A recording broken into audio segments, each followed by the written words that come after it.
ici à l'entrée du village de Pernan-Vergelès, sur le bord de la route qui vient de Beaune, qui est située un petit peu plus au sud et qui va à Pernan-Vergelès jusqu'à Échevronne.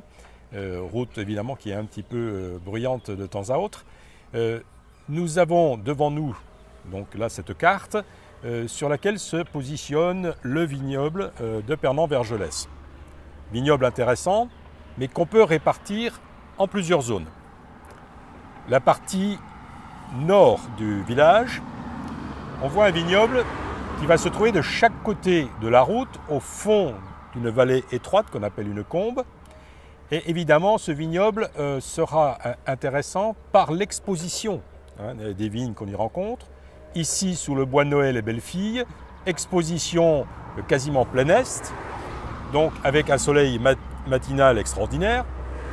Par contre, à l'opposé, nous allons sur les plantes des champs et combottes, ce nom de lieu dit, une exposition plein ouest. Donc un soleil qui va apparaître un petit peu plus tard dans la journée, donc des maturités quelque peu différentes. Donc une zone d'appellation Pernan-Vergelès, d'appellation village.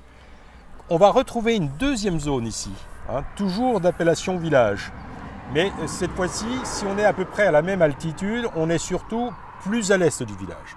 Et là, l'exposition varie un peu puisqu'on va être quasiment sud-est, avec évidemment une maturité intéressante, toujours sur des sols assez maigres, relativement pentus, mais des villages qui présenteront sans doute un petit peu plus de souplesse. On le verra plus tard.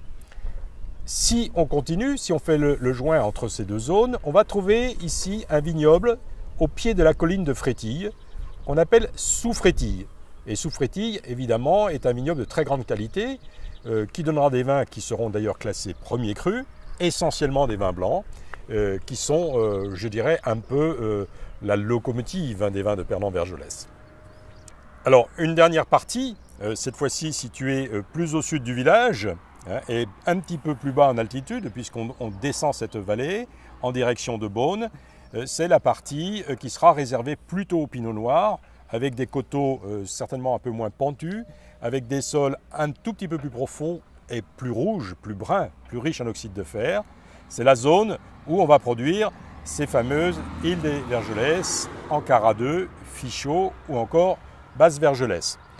Et évidemment, on voit bien que ces quatre zones qu'on a vues ensemble, qui sont relativement différentes, seront à l'origine de vins de caractère différent.